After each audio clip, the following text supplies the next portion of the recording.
Nos honramos con la presencia del maestro Hugo Almada Mireles, que ha sido invitado por el doctor Héctor Padilla a participar dentro del taller que ha estado organizando para el alumnado de la maestría en Ciencias Sociales, especialmente para los alumnos de la terminal de Sociología Política. Es un taller en donde están tratando de observar el desarrollo de los acontecimientos político-electorales del momento, de un año en el que se habrán de renovar los poderes ejecutivo y legislativo en el estado de Chihuahua, en donde no solo se va a elegir alcalde, sino también la nueva figura del síndico. Y los alumnos de este programa, de este posgrado, han estado precisamente desarrollando algunas actividades para observar detalladamente este proceso electoral. El maestro Hugo Almada estará entonces con nosotros disertando, dictando una conferencia sobre las características de los procesos electorales en México y su importancia para el desarrollo de un sistema democrático en el país. Es decir, lo que hará básicamente es una vinculación entre elecciones y democracia, es decir, partiendo de la premisa de que la democracia se constituye precisamente a partir de la aceptación de las elecciones como la vía legítima de acceso al poder. Y pues él hará algunas observaciones precisamente sobre lo que significan los procesos electorales actualmente en México, que han rebasado ya algunas etapas de incertidumbre y están pasando a una nueva etapa de transparencia. Entonces, creo que todos conocemos la trayectoria del maestro Almada. El maestro ha sido compañero de nosotros aquí en la universidad durante algún tiempo, durante varios años. Actualmente está radicando en la Ciudad de México y pues ha aceptado la invitación que le extendió el doctor Héctor Padilla para estar con nosotros el día de hoy en una jornada que tendrá varios capítulos, que tendrá varias fases. Vamos a escuchar ahora al doctor Héctor Padilla, que nos hará precisiones respecto al contenido del taller, que tiene una nueva modalidad el día de hoy precisamente por la presencia del maestro Hugo Almada. Entonces dejo con ustedes primero a Héctor Padilla y luego a la participación de Hugo Almada. Muy bien, bueno, en primer lugar quiero expresar aquí en este pequeño evento el agradecimiento al Departamento de Ciencias Sociales por el apoyo que está dando a la realización de este taller. Yo solo quiero decir muy brevemente de dónde surge la idea del taller, cuáles son sus objetivos, cuáles sus propósitos y cómo está trabajando para que se comprenda, digamos, el esfuerzo que hemos tenido, que se desarrollamos en esta ocasión, de invitar a Hugo Almada a que nos hable, a que nos exponga un balance, digamos, de los procesos electorales en el país, en la vía de la construcción de un orden democrático. Este taller surge de la idea de que por primera vez, incluso con respecto a las elecciones pasadas de 1992, estamos viviendo un proceso en el que los procedimientos democráticos o aproximativamente democráticos en la toma de decisiones respecto de quiénes serían los candidatos, respecto de quiénes serán los gobernantes, pues empiezan a involucrar cada vez a las mayorías, es decir, empiezan pues a regirse bajo las reglas de la democracia y sobre todo de una democracia muy participativa que se está expresando desde la sociedad, desde dentro de los partidos y desde la interacción entre unos y otros, a través de la existencia de múltiples grupos, múltiples, digamos, posiciones políticas que se están confrontando, pero que ya empiezan a encontrar esos mecanismos de articulación en términos de la búsqueda de consenso político y no tanto, y donde se ha disminuido, digamos, gradualmente la conflictividad de los procesos electorales que antaño revestía la sustitución de nuestros gobernantes. En ese sentido, podríamos decir que este proceso es una oportunidad para analizar los cambios que han existido en la política regional en los niveles tanto del diseño institucional como de la cultura política ciudadana y en las estrategias políticas de los actores relevantes. El objetivo del taller en este sentido es arribar a una visión panorámica de estos cambios a través de una labor de monitoreo en la que lo que tendríamos es un análisis, digamos, un seguimiento del proceso electoral en sus fases de preparación, desarrollo y sus resultados. Además de este objetivo, otros objetivos serían desarrollar una dinámica de trabajo en términos de un grupo que uniforme ciertos criterios, ciertos lenguajes, en términos conceptuales y analíticos, para proporcionar esa visión. Y finalmente, un objetivo, digamos, más de largo plazo, es sentar un precedente para que este grupo de trabajo, que por lo pronto está conformado por los estudiantes de la terminal de Sociología Política, de la maestría en Ciencias Sociales, para que este grupo de trabajo posteriormente se constituya, junto con otros integrantes o analistas de ciencia política, en una especie de observatorio de políticas públicas, donde no solo observemos, monitoreemos los procesos de elección, sino también observemos la formación, el diseño y la ejecución de las políticas públicas, entendidas estas como relaciones o como resultados de las relaciones o interacciones entre la sociedad y el gobierno. Observar esas políticas sería importante para ver en qué sentido el cambio social y el cambio político se articulan en nuestro Estado. Hay algunas metas muy importantes en este caso del taller específico. Se trata de integrar un acervo documental, se trata de elaborar también al término de estas elecciones, casi de manera paralela y simultánea con la conclusión de las elecciones, de un conjunto de ensayos que serían presentados en un cuaderno de trabajo, en donde posteriormente analistas, los partidos, la sociedad pueda recurrir y encontrar allí ese acervo documental para, en todo caso, emprender análisis más profundos, más detallados y más detenidos, pues también sobre lo que está aconteciendo en este momento. Finalmente diría que las líneas de trabajo en que nosotros estamos concentrándonos son 6 líneas. Una es sobre las preferencias electorales, la participación ciudadana y de los grupos de interés en torno a este proceso. Otra tiene que ver con el perfil socioprofesional y la discursividad de los actores relevantes, básicamente de los candidatos y de los líderes de los partidos. Se trata un poco de observar la congruencia, digamos, entre las extracciones profesionales, las trayectorias profesionales de los actores relevantes y el discurso y la dimensión ideológica que hay en torno a este. Una tercera línea de trabajo sería el tema de las estructuras de partido, los equipos de campaña y las estrategias de promoción del voto, un poco para observar si los partidos, en términos de su diseño institucional y orgánico, están adecuados, digamos, para articular las demandas ciudadanas en términos de una voluntad política general. Una cuarta línea sería, pues, discutir, analizar la plataforma electoral y los planes de gobierno. ¿Cuáles son los mecanismos para garantizar la efectividad y la legitimidad de estas plataformas y planes de gobierno? Sería una de las cuestiones que nos interesarían observar. Y finalmente también observar en torno a este tema de la plataforma y los planes de gobierno, cuáles son los mecanismos de democracia participativa que estarían implícitos en estos. Es decir, no se trata solo de hacer un análisis muy serio, pues, de las propuestas de los partidos. Una quinta línea de trabajo es en términos de la reglamentación y los procedimientos electorales. La pregunta que nosotros nos hacemos en el taller es en torno a en qué momento estaremos en posibilidades de arribar a un marco jurídico que no deba estar modificándose y cuestionándose en función de los cálculos coyunturales de los actores políticos, sino que se torne este marco jurídico en institucionalidad democrática. Esa sería una cuestión que nos preocupa a nosotros en este punto.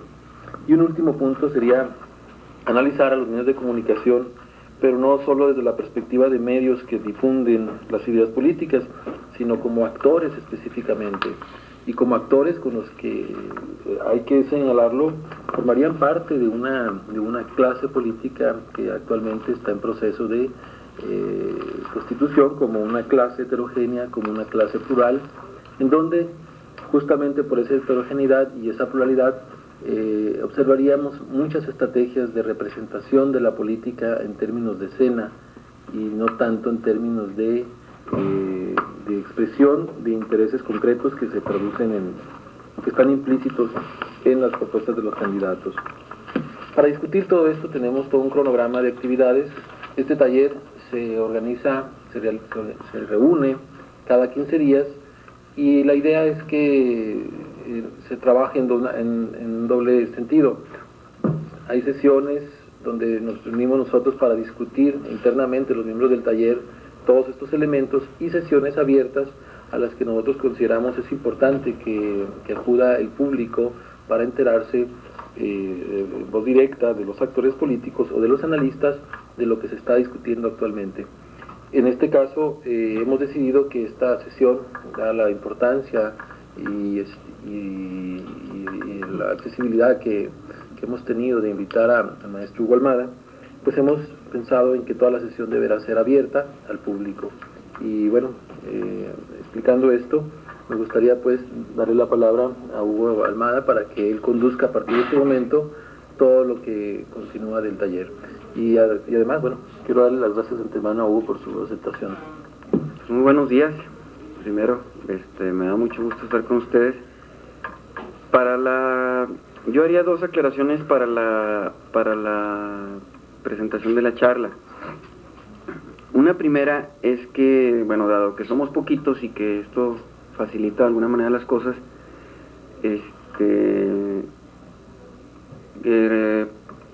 yo quisiera que rompiéramos un poquito el esquema de que sea toda la conferencia primero y luego al último las preguntas y todo ese tipo de cosas. Si hay preguntas o cualquier cosa, luego, ya si quieren un poquito más al final, ¿no? Y también acerco una pequeña exposición de lo que sería la presentación de la plática. Como ya decía Héctor, en esta charla, de alguna manera yo me limitaré a lo que ha sido el avance, vamos a decir, en la construcción de la democracia en el país, entendida desde un punto de vista de lo que pudiéramos llamar la institucionalización de la democracia, o sea, qué tanto se ha avanzado en la consolidación de los procesos electorales, en la transparencia de estos procesos y sobre todo en la firmeza que puede irse alcanzando en la institucionalidad propiamente dicha en ese sentido. Dejaría de lado, porque creo que no es el motivo de la charla, cualquier discusión un poco sobre los alcances que la democracia electoral tiene en la construcción de la democracia en general, en conjunto, y toda la problemática que incluye la democracia real o todo este tipo o sustantiva, y no tocaría salvo tangencialmente algunas cuestiones muy puntuales sobre el contexto en el que este desenvolvimiento se ha dado. Sobre este punto sí estaríamos como muy abiertos a cualquier pregunta o comentario que ustedes quisieran hacer. Vamos a decir, me queda muy claro que, y sería un primer postulado, que este avance de la democracia no se da en abstracto, no se da en el limbo, por decirlo de alguna manera, sino que obedece y sigue a una serie de factores y a una serie de fuerzas que se expresan económica, social y políticamente, tanto nacional como internacionalmente. Entonces, en ese sentido, lo que ocurre en el contexto muchas veces tiene que ver de manera directa con este avance o retroceso que tienen los procesos electorales. Vamos a decir, los procesos electorales o la institucionalidad de estos procesos sería algo que busca consolidarse, que busca crecer en medio de un medio que a veces es favorable, y que repercute sin duda en este sentido. Entonces, sobre esto, con todo y que no me extendería, cualquier comentario, cualquier cosa sería bienvenida. Entonces, yo voy a dividir la la charla en dos partes, lo que sería propiamente la charla. En una primera trataría de mostrar algunos avances en el proceso electoral o en la institucionalización de los procesos electorales en nuestro país hacia 1997, explicando no de una manera histórica lineal, sino en cuanto tienen que ver con lo que ha sucedido ahora, en qué momento se han dado los principales cambios que han posibilitado esta transición. Y en una segunda parte plantearía cuál es la situación actual, de manera específica, y cuáles son los retos que enfrenta esta institucionalidad de cara al proceso del año 2000. No sé si hasta ahí estoy claro o si... ¿Sí? Ok. Entonces miren, para de alguna manera explicar de una manera muy sintética cuáles han sido los principales avances en esta institucionalidad de los procesos electorales, yo tocaría cinco aspectos, ¿sí? Uno que sería los órganos electorales, otro que sería el padrón electoral y los listados nominales, otro que sería el desarrollo de la jornada electoral o de las elecciones propiamente dichas, otro que sería el comportamiento de los medios de comunicación y otro que sería el financiamiento a los partidos políticos, que a mi modo de ver serían los 5 aspectos nodales o centrales en este desarrollo. Y yo quisiera plantear de alguna manera que en este desarrollo el mayor avance o la mayor importancia, el paso más significativo en este proceso ha sido sin duda la reforma electoral de 1996. O sea, a pesar de que hubo reforma política en 1989, otra vez en 91, otra vez en 93, otra vez en marzo de 94, finalmente la reforma de 1996 es la que muestra algunos avances más significativos, que son los que han permitido esta expresión diferente de las fuerzas políticas y vamos a decir, este avance cualitativo en los procesos electorales. O sea, ¿qué pasa en esta reforma de 96? O sea, pasan varias cosas significativas. O sea, en el terreno de los órganos electorales, una primera, y que resulta como fundamental, es que el gobierno sale del órgano electoral. El Poder Ejecutivo sale directamente del órgano electoral. Anteriormente, el secretario de Gobernación, anteriormente hasta durante toda la historia, y luego a partir de 1990, en la que se da, para los que no recuerdan, en 1989, a raíz de la reforma de 1989, en 1990 se crea el IFE, y se forma también el COFIPE, el Código Federal de Instituciones y Procedimientos Electorales. Entonces, en esta reforma, en 1990, el órgano electoral estaba presidido por el secretario de Gobernación y había 6 consejeros magistrados, que se le llamaba, que eran propuestos por el presidente de la República. Estaban todos los partidos que votaban, y entonces lo que sucedía era, por una parte, que el Poder Ejecutivo, a través del secretario de Gobernación, ejercía una presión y un control directo del órgano, y aparte, cualquier votación estaba totalmente cargada, porque además del presidente que tenía el voto, los 6 consejeros magistrados eran electos por el Ejecutivo, y los partidos políticos, la mayoría aún, pues votaba en el sentido que en el mismo sentido que votaban los magistrados y la presidencia. O sea, todos los partidos, la mayoría de los partidos pequeños votaban siempre en ese sentido, además del PRI. Y vamos a decir, la presencia de la oposición era una presencia marginal, más simbólica que real. Esto continuó así durante todo el proceso de 91 en el órgano electoral. Durante 1992 y 93 en 93 no hay cambios, y no eso sino hasta 1994, en la reforma de marzo de 94, después del lanzamiento zapatista y que esto obligó a reabrir la coyuntura electoral y una serie de cosas, cuando hay un primer paso que resulta más o menos significativo, vamos a decir, es el primer pasito en ese sentido, y esto significó que, bueno, el presidente del Consejo General seguía siendo el secretario de Gobernación, pero hay un cambio. Ahora los consejeros magistrados se cambia el nombre por el término de consejeros ciudadanos, y son no propuestos por el Ejecutivo, sino por los partidos políticos, ¿verdad? Entonces, este es un primer cambio significativo, o sea, ya estos consejeros empiezan a tener un perfil diferente. Y otro aspecto muy significativo es que desde ese entonces se le quita el voto a los partidos políticos, ¿sí? Que bueno, pues uno que pudiera tener ascendiente partidario, pero decir, bueno, es malo que le quiten el voto a los partidos. No, en este caso no es malo, es un avance muy significativo, porque significa un avance grande hacia una composición mucho más plural. Y se deja el voto a los legisladores. O sea, ¿cómo está entonces integrado el Consejo General 94? Veamos. Es el secretario de Gobernación como presidente, 6 consejeros ciudadanos.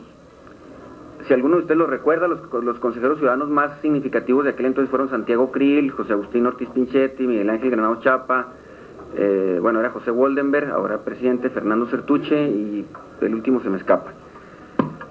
Y 4 representantes legislativos que eran la mayoría y la minoría, la mayoría y la primer minoría de los diputados y del Senado. Entonces, este ya fue un paso muy significativo. Ya el Consejo empieza a tener un carácter de órgano electoral colegiado, vamos a decir. Si los 6 consejeros se hubieran puesto de acuerdo en aquel entonces, cosa que nunca hicieron, hubieran podido mayoritear y ganar 6-5 sobre los votos de los partidos y el presidente. ¿Me explico? Sí, ya en este entonces, ya en 94 ya los consejeros ciudadanos tienen mayoría, con comillas. Son 6, 4 votos de partidos políticos no directos, sino representantes de los órganos legislativos, y un voto del presidente del Congreso, del Consejo, que es el secretario de Gobernación, que bueno, varió según el secretario. Carpizo generalmente no lo ejerció, en fin, ¿no? Entonces, ya aquí ya hay un primer avance significativo, por lo menos en este sentido. Pero ¿qué pasó con esta reforma? Esta reforma fue aprobada a finales de marzo del 94. O sea, ya prácticamente 2 o 3 meses antes de las elecciones, en términos en que los consejeros ciudadanos llegaron a empaparse, o sea, a darse una idea, ya con el proceso electoral ardiendo prácticamente, con una disputa política muy fuerte, y llegaron a enterarse al 11:45, literalmente. Pero además de esto, su autoridad fue muy limitada. ¿Por qué digo que muy limitada? Porque el instituto, que es el organizador de las elecciones en este caso, tiene 2 estructuras paralelas, tenía 2 estructuras paralelas de aquel entonces. Por una parte estaba el Consejo General, que era como el órgano ciudadano, pero por otra parte, toda la estructura operativa, que incluye todas las direcciones ejecutivas, la Dirección de Registro Federal de Electores, que es la que hace el padrón y la lista nominal, la Dirección de Organización, que organiza todo el proceso, la de Capacitación, que capacita a los funcionarios de casilla, todas estas seguían siendo las mismas de antes. ¿Me explico? O sea, no había ningún cambio sustancial. Y no solamente eso, sino que los consejeros, en este caso, o el Consejo General, no tenían en la práctica ninguna capacidad de incidir sobre la estructura operativa. Entonces, en ese sentido, con todo y la buena intención y de algunas declaraciones significativas, pues no pasó de ser, vamos a decir, un órgano significativo en el terreno político, no en el operativo, y que de alguna manera cumplió un papel más simbólico que real. ¿Me explico? Bien, ahora, si tienen alguna duda, pregunta, digo, con libertad en el momento, ¿no? Ahora, ¿qué es lo sustantivo de la reforma de 96 y por qué significa un cambio clave? Miren, o sea, primero sale definitivamente, esperemos, el secretario de Gobernación y con él el Poder Ejecutivo del Consejo Electoral y del Instituto en general. ¿Qué quiere decir esto? Quiere decir que el instituto se consolida como una organización autónoma, por lo menos formalmente, en un primer momento dado. Pero además este rango de autonomía es elevado a la categoría de autonomía constitucional. O sea, no es solamente una cuestión, un acuerdo del Consejo en el que va a estar fuera ahora, sino que la reforma es constitucional y ya ahora por mandato constitucional el IFE se constituye como un poder autónomo ajeno al gobierno, ¿sí? Y en el que cuenta con su propio presupuesto, cuenta con sus propios, su propio órgano colegiado director, en fin, ¿no? Esto, a pesar de la reserva que tenían en ese entonces algunos de los partidos, se ha revelado en la práctica como un avance muy significativo. O sea, porque de cualquier manera implica la posibilidad de que, siendo un organismo de Estado, en el sentido de que compete a tareas de Estado, la organización de las elecciones y todo esto, el hecho de que esto se haga de manera independiente, autónoma, en un país o en una sociedad como la mexicana, en la que alguno de los partidos ha estado de alguna manera acusado constantemente de estar ligado al gobierno, le da de inicio una mayor posibilidad y una mayor credibilidad a la organización del proceso electoral. Ahora, otro cambio significativo es que se aumenta de 6 a 8 el número de consejeros ciudadanos. Se vuelve a cambiar el nombre, ahora son otra vez consejeros electorales. Pero además se les introducen dos elementos que yo creo que han jugado un papel bastante significativo para la institucionalización. Uno primero es que el nombramiento es por 7 años, ¿verdad? Y esto, que parece un detalle mínimo, en la práctica no lo es tanto. ¿Por qué? Porque, bueno, 7 años es un tiempo suficiente para que una persona honesta se corrompa, para que una persona corrupta se vuelva honesta. O sea, en serio, da para cualquiera de las dos cosas, y ninguna persona es constante, todos estamos en constante cambio. Entonces, esto abre pues una posibilidad de juego, pero más que eso, el hecho de que el nombramiento sea por 7 años, los mantiene relativamente ajenos al juego del poder. ¿Me explico? Anteriormente los consejeros electorales estaban con un ojo y un oído ahí en lo que pasaba en el instituto, y con el otro en lo que pasaba afuera, para ver a qué gobernatura o a qué puesto se podían lanzar después de lo que pasaba ahí. ¿Me explico? Y esto o podían simplemente ser cesados de un momento a otro si no obedecían determinada consigna. Entonces, el hecho de que tengan nombramiento por 7 años, y además por mayoría calificada de la Cámara de Diputados, o sea, por las 2/3 partes, les da una estabilidad muy significativa. Me explico, tendría que iniciarse un juicio político en el que es bastante complicado, no es tan sencillo, y además de eso tendría que haber la mayoría calificada para que hubiera una eventual destitución, que además significaría un escándalo a estas alturas que no es sencillo. O sea, esta institucionalización, esta seguridad en la permanencia les da también una seguridad y una mayor posibilidad de incidencia. O sea, queda claro que ellos son de alguna manera la autoridad electoral. ¿Me explico? Y aparte se les da el carácter de funcionario público de tiempo completo. Los consejeros, además de que tienen un salario equivalente al de ministro de Suprema Corte, que debiera evitar la tentación, o disminuir la tentación de cualquier veleidad política, llamémosle así.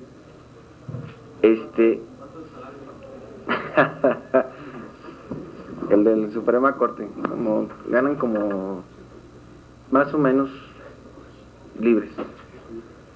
Sí. Sí, no, bueno, pues los diputados ganan 46, o sea, es un salario de ejecutivo más o menos alto de primer nivel, pero no me quisiera desviar mucho hacia acá. Se les da el carácter de funcionario público a tiempo completo, entonces esto les da esto. Luego, aparte de esto, se les quita el voto a los representantes de los partidos legislativos. Entonces ahora deciden los 9 consejeros y punto. ¿Sí? Esto nuevamente es una cuestión muy significativa. Y además de esto, los representantes de los partidos ya no son de la primer mayoría y de la primer minoría, de la mayoría y de la primer minoría, sino que ahora es un representante de cada partido, con voz pero sin voto, y aparte de esto, un representante de cada partido que tenga fracción legislativa. ¿Me explico? O sea, además de que ya no votan, que es lo sustancial, ahora la representación de los partidos es mucho más paritaria ante el Consejo. La voz tienen prácticamente 2 representantes cada quien. Bien, entonces esto es como lo que da la reforma formal, ¿no? Pero en términos reales, ¿qué es lo que sucede? Todavía hay otro elemento, y es que cambia sustancialmente la estructura interna del instituto. O sea, ahora se establece un sistema de trabajo por comisiones en los que el director ejecutivo de cada una de las direcciones participa en una comisión del Consejo en carácter de secretario técnico. ¿Me explico? Los operativos. Déjenme ponerles un ejemplo. Por ejemplo, el director del Registro Federal de Electores anteriormente era, ahora sí que el zar de todo lo que se hacía con credenciales, padrón, listas nominales, etcétera, etcétera, ¿no? Ahora hay una comisión del Consejo General compuesta por 5 consejeros, en la que son los 5 consejeros y el director del Registro Federal participa como secretario técnico de esa comisión. Y lo que esa comisión decide tiene carácter de mandato sobre la dirección ejecutiva. ¿Me estoy explicando? Entonces, ya no es, como fue en 94, un consejo acá en Babilonia que estaba ajeno a lo que las direcciones ejecutivas hacían y manejaban acá por abajo ahora sí que a su libre albedrío, sino que ahora de alguna manera estos consejeros tienen bastante capacidad de incidencia y de control sobre las direcciones ejecutivas. No siempre todo el que quisiéramos, pero bueno, el que sí. ¿Y esa diversidad de decisiones no alteraría la funcionalidad de todo este sistema? Imagino que entre participan tanto, si va uno a decidir, que aquí que se pongan de acuerdo, o según las influencias, para que decidan lo que va a hacer. ¿Cuánto tiene que darle en una sesión? No. A ver, la sesión del Consejo son, vamos a decir, las sesiones del Consejo General son las sesiones grandes, ahí participan los 9 consejeros, los representantes de los partidos políticos, básicamente. En total son como 20 personas con derecho a voz y 9 con derecho a voto. Y eso tiene una secuencia. Generalmente ya hay propuestas de acuerdo que llevan, que van más o menos elaboradas por la comisión respectiva, se discuten, se corrigen en su caso, o se aprueban según sea el caso.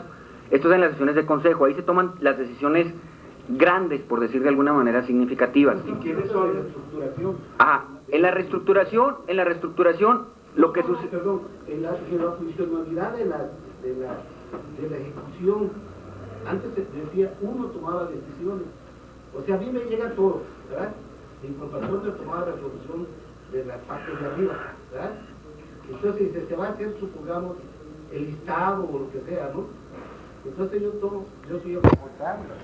No, pero de otra manera son varios. En este caso, los directores ejecutivos siguen siendo responsables, de la misma manera como lo eran, de lo que sería prácticamente la operación o de la ejecución, vamos a decir. Pero de alguna manera, las decisiones más significativas de carácter sobre no quién lo va a hacer, ni a veces ni cómo lo va a hacer, pero sí de qué se va a hacer, a veces también de cómo se va a hacer, la toma, en este caso, las comisiones. ¿Me explico? Y una vez que la decisión queda clara, al director ejecutivo le toca operativizarla y le toca ejecutarla. Y no hay ninguna interferencia de parte del Consejo. O sea, la estructura ejecutiva sigue funcionando en ese sentido, como estructura ejecutiva operativa, de manera vertical y clara. ¿Me explico? La diferencia es que ahora no decide por su cuenta qué hacer. Y la otra diferencia significativa es que existe la capacidad de parte del Consejo de supervisar, en su caso, el proceso que se está haciendo. Entonces, esto ha repercutido en a mi juicio, en este caso, en mejores decisiones políticas sobre cómo el funcionamiento de la estructura, y también en una mayor transparencia hacia afuera de los procesos, en una mayor confiabilidad, llamemos así. ¿Me explico? Y esto es significativo porque de alguna manera la estructura es la mayor fuente de muchas de las desconfianzas.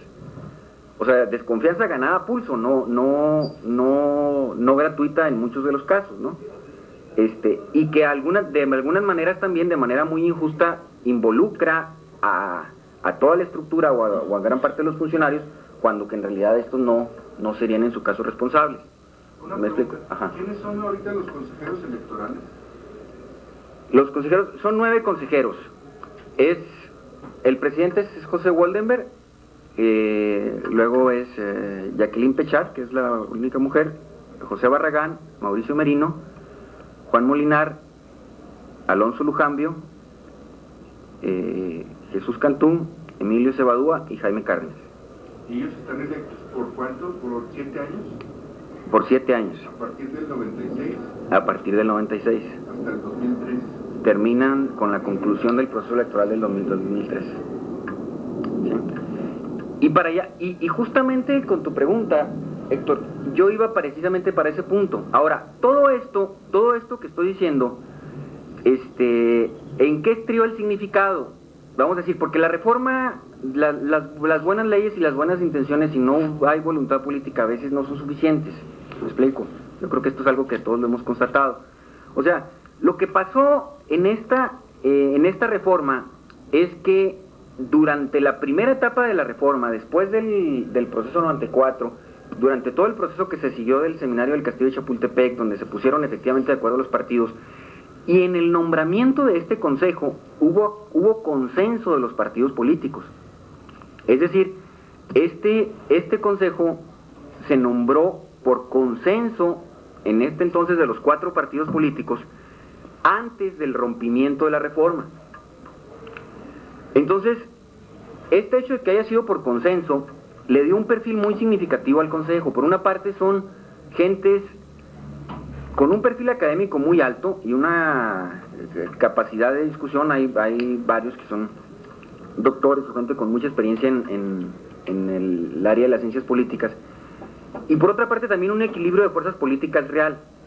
¿Me explico? O sea, y también otro elemento que es como muy significativo es que son, de alguna manera han sido gentes como que han construido realmente un órgano colegiado que ha tenido la capacidad de separarse un tanto de las presiones de los partidos políticos.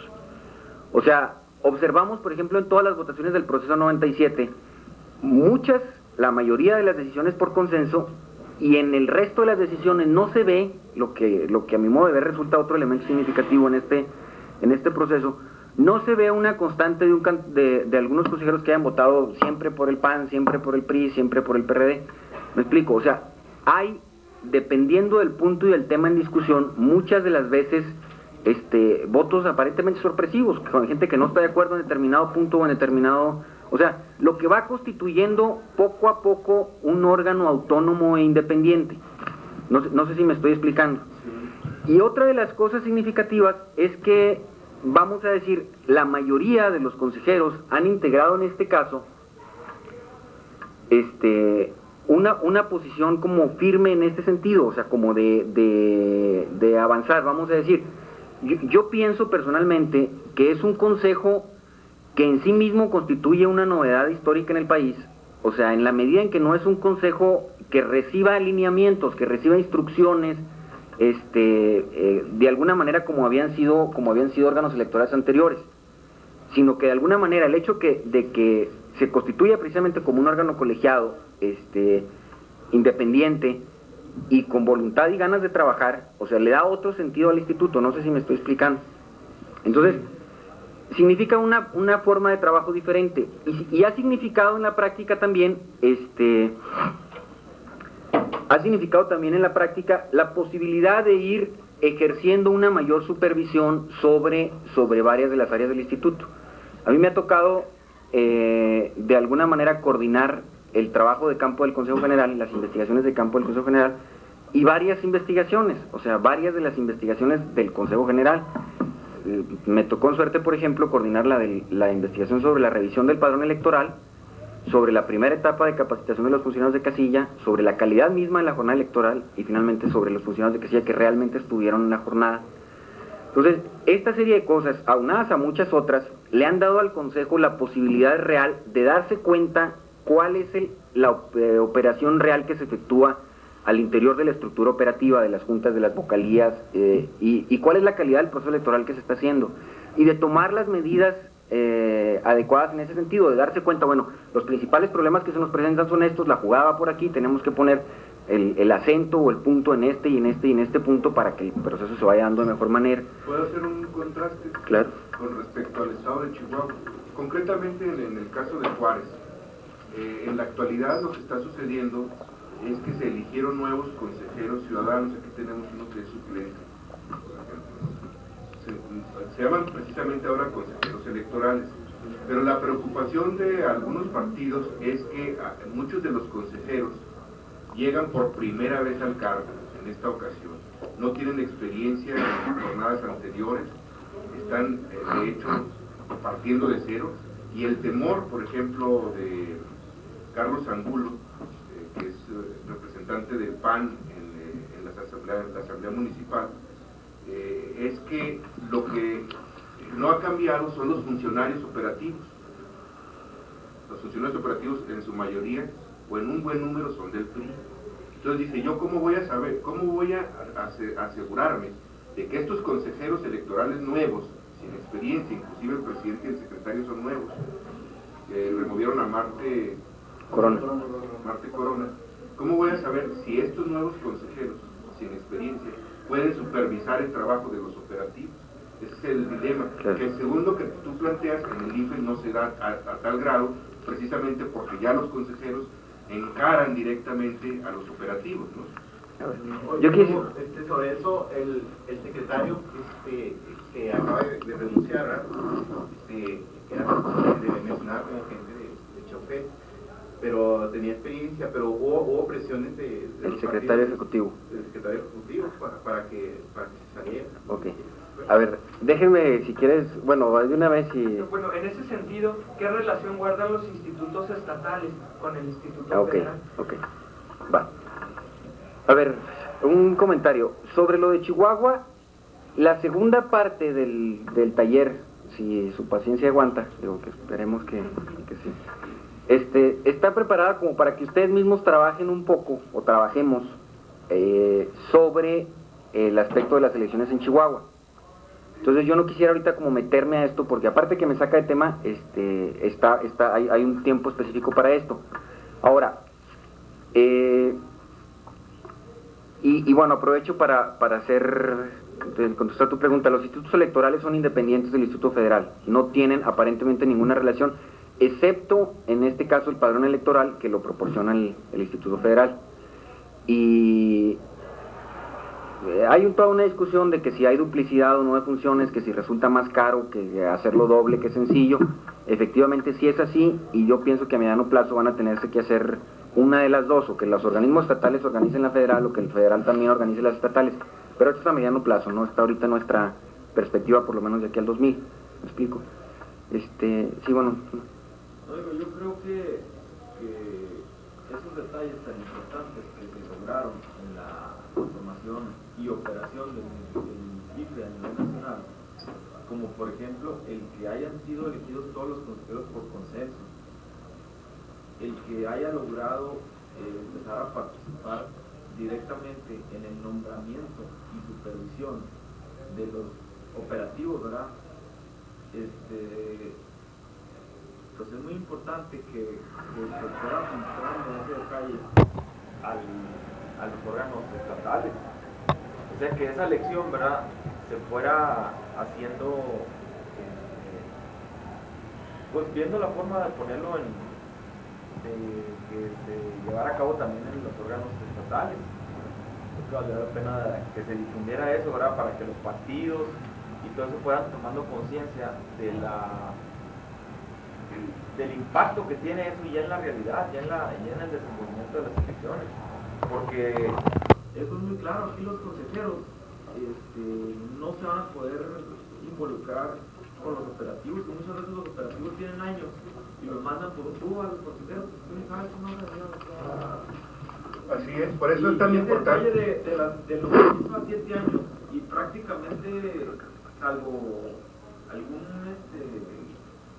problema grave, ¿verdad?, carácter de inamovible durante 7 años, y que hayan sido nombrados por consenso, si eso se pudiera lograr aquí en el Estado, pues sería también algo que le da mucha transparencia a las elecciones, porque a lo mejor ahorita está nuevo, pero si ellos, vamos a decir, que duraban 7 años, pues al segundo año ya van a conocer perfectamente las cosas y ya van a poder tener una supervisión y un control estrecho sobre los operativos. ¿Qué es lo que está pasando?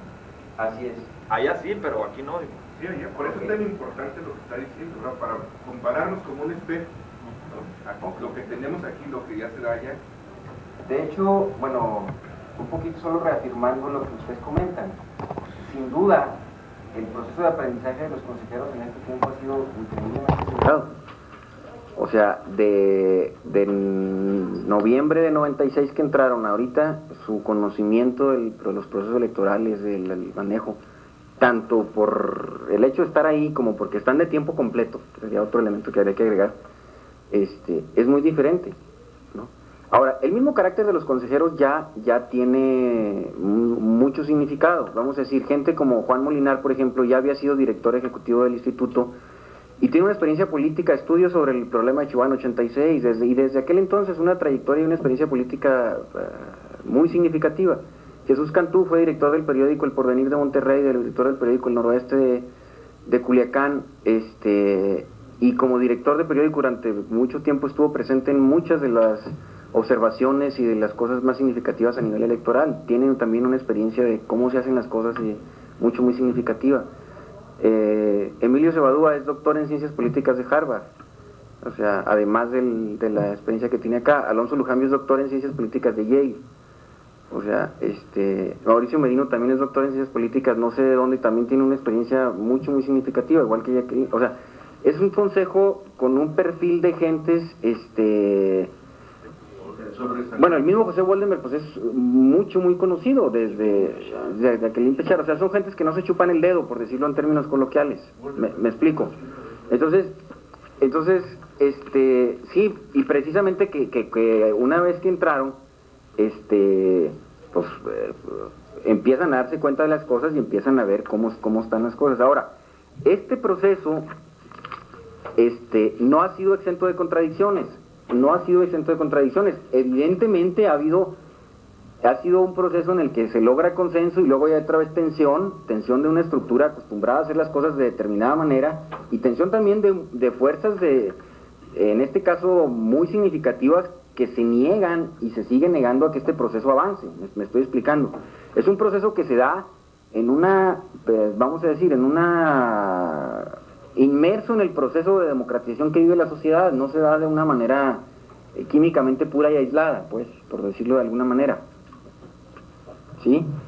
Y dentro de eso tiene que ver el proceso del secretario ejecutivo. Si quieres, me refiero un poquito más adelante, para volver un poquito a esto donde estábamos, esta composición del consejo, por una parte, y por otra parte, esta estructuración en comisiones y la capacidad efectiva de incidir sobre la estructura operativa, es una cuestión central en este proceso. Junto a esto viene también la ciudadanización del instituto, que fue no solamente a nivel de Consejo General, sino que también, aquí abusados, en los órganos locales, que son los órganos en los estados pero federales, no de las elecciones estatales, sino los órganos que hacen las elecciones federales en cada estado, también se nombraron consejos estatales. Aquí, por ejemplo, Arturo Rico Bobbio, que fue consejero electoral, el maestro Leonel Durán, algunos de ustedes quizá lo conozcan, en fin, ¿no? Fueron miembros del Consejo Estatal. Entonces, este Consejo Estatal y este proceso de ciudadanización también jugó en menor escala, pero el mismo proceso de vigilancia y de la credibilidad en los ámbitos estatales y distritales. Y este ha sido como un punto central, porque evidentemente la composición del órgano y todo esto tiene que ver con todos los demás aspectos, es como el aspecto central del instituto, pues, por decir de alguna manera. Me refiero por lo menos rápidamente, porque a ver si no se nos... algunos otros aspectos puntuales que han sido avances significativos, ¿sí? Un avance significativo en el terreno del padrón electoral ha sido la lista nominal con fotografía. Aquí, después de la manipulación, pues no sé qué término usar, pero gravísima que se realizó de la voluntad popular, a través del padrón electoral en 1991, ¿sí? Después de esto se ha venido avanzando poco a poco. O sea, vamos a decir, se ha pasado de una situación de fraude generalizado, sin temor al término, en 91, y en algunos de los procesos locales posteriores de 92 y los años siguientes, a un proceso en el que se inicia un proceso de mejoría significativa ya en 1993 con la introducción de la credencial con fotografía, en el que para el proceso de 1994 ya hay una mejora significativa en relación al padrón, a 1996 en el que se introduce la lista nominal con fotografía, no solo la credencial, sino la lista nominal con fotografía, y en el que por otra parte la serie de revisiones realizadas ya por el Consejo General actual arrojan resultados sobre el padrón electoral considerablemente mejores. Vamos a decir, todavía encontramos algunas irregularidades, pero fueron irregularidades más bien focalizadas, por ejemplo en zonas de Tabasco, en zonas de Guerrero, en algunos casos en zonas de Baja California, en fin, fueron, repito, algunas irregularidades focalizadas y que tienen más bien el aspecto de ser restos de la alteración de 91. Vamos a decir, en el padrón electoral y en la lista nominal se ha venido avanzando, se ha venido depurando, de manera que el instrumento con el que se votó en 97 pudiéramos decir que es relativamente confiable. Aquí juega también significativamente la presencia de algunas personas en la dirección del Registro Federal de Electores, y un esfuerzo de control serio del proceso. Pero la lista nominal en sí misma es un elemento de muchísimo peso, por una sencilla razón, y es que en el caso de una alteración, deja la huellota ahí puesta del delincuente. O sea, cuando el padrón era nomás la serie de nombres, ¿verdad? Podía una persona traer 10, 20, 30 credenciales, las que ustedes gusten, ir a votar de casilla en casilla y no había prácticamente control que lo impidiera. ¿Me explico? O sea, un representante con experiencia, no digamos un bobo de esos que va a la primera sin ninguna capacitación, sino un representante experimentado, pongan que haya ido a 5 elecciones antes, lo que quieran, va y no lo detectaba de ninguna manera. ¿Me explico? Ahora, con la foto en la lista nominal, está, en el mejor de los casos, un control que representa un riesgo muy grave, porque a pesar de que ustedes, por ejemplo, vamos a decir, Víctor, por poner un caso, no de ninguna manera que sea, tenga 10 credenciales y haga un recorrido como decía ahorita, ahí queda su foto, ahí queda la foto puesta en la lista nominal de la sección, y los partidos tienen esto, y esto está expuesto a que en cualquier momento cualquier vecino de la localidad o cualquier vecino de la sección lo conozca y diga, yo lo conozco, este no es el que está aquí. ¿Me explico? Y esa huella está antes de la elección, está durante la elección y está después de la elección, y no se quita. Entonces, más que la credencial con foto, ahora la lista nominal con foto constituye una mejora significativa en esta cuestión del padrón. ¿Me explico? No es fácil, porque aparte está penalizado el uso de credenciales y alcanza hasta 3 años de prisión, con todo y que generalmente no se ha utilizado. No es fácil, el riesgo se aumenta muchísimo para cualquier alteración como esta. ¿Me estoy explicando? Entonces, es un avance significativo, como quiera que lo veamos. De la situación de 91 ahora hay un mar de diferencia. Y repito, encontramos cuestiones particulares en el oriente de Tabasco, por ejemplo, ahí en la frontera con Campeche, hay cosas en la frontera de Guerrero, Oaxaca, en la sierra, ¿no? O sea, zonas todavía propicias al cacicazgo y que de alguna manera... pero son cuestiones menores y, o sea, bastante menores, diría yo, y que van en vías de corrección. Y sí, a nivel general, o sea, vamos a decir, en los muestreos nacionales, en los muestreos en las principales ciudades del país, encontramos una mejoría muy significativa en el padrón. Sería un siguiente aspecto muy significativo, ¿no? Otro aspecto... Nada más una interrupción. Ajá. La que tú dijiste. Sí. Me llama la atención este último detalle. Yo pienso que sí, en efecto, es un avance muy importante en términos de control, ¿verdad? Pero se me ocurre, es a lo mejor quizá una especie como de provocación en un sentido, ¿no? Se me ocurre que quizá el avance en términos de cultura democrática consistiría justamente en hacer las elecciones, en hacerlas operativamente menos costosas, digamos, ¿no? O sea, tecnológicamente es una cuestión muy costosa, ¿verdad? Que pone controles, es cierto, pero ¿por qué se requieren ese tipo de controles tan costosos, que requieren toda una maquinaria, toda una tecnología, ¿verdad? Cuando quizá el asunto consistiría en eliminar esos controles y hacer de los procesos electorales a un grado tal de que con la sola credencial, con la sola palabra te llegas y votes, ¿no? Si comparamos la credencial de elector nuestra con la que utilizan en los Estados Unidos, por ejemplo, pues nuestra credencial está hecha casi como un cheque, como un billete, ¿verdad? Con tinta de agua y un montón de cosas, ¿verdad? Para evitar la falsificación, mientras que la credencial de elección del elector en Estados Unidos es pues realmente una boleta, es una hoja, es una cosa, creo que por ahí tenemos el otro día, ¿no? Entonces, bueno, quizá es una provocación, claro, ¿verdad? ¿Cómo piensas tú este asunto? Ok.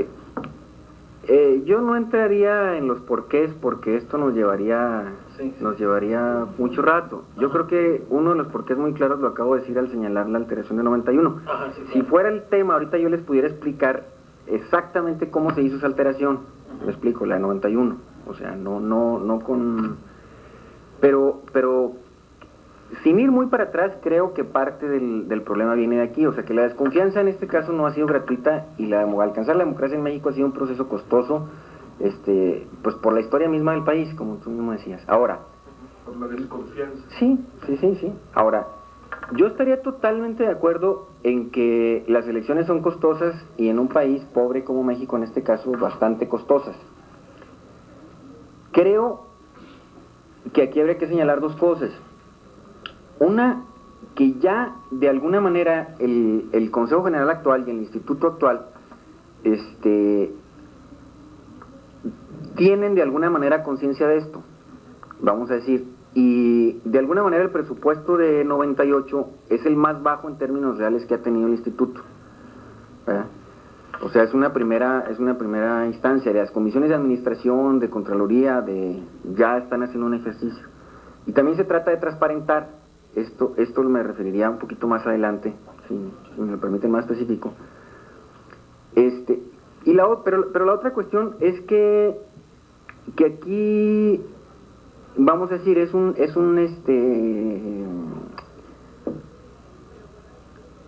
cuestión de apreciación. Vamos a decir, ¿qué tanto? Que definitivamente muchos de los candados que se han puesto en la legislación y en la organización de las elecciones son costosos y con el tiempo deberán ir desapareciendo, es cierto. Ahora, ¿qué tanto ya están dadas las condiciones para esto? ¿Verdad?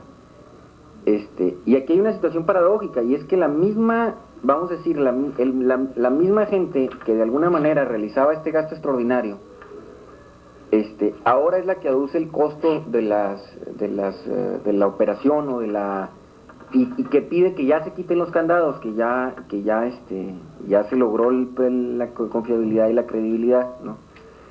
Entonces, yo diría, es un proceso en el que hay que tener cuidado, porque de alguna manera algunos pasos son firmes, algunos ya estarán consolidados, otros todavía no, y como estamos, es un proceso complicado, vamos hacia allá, pues, ¿no?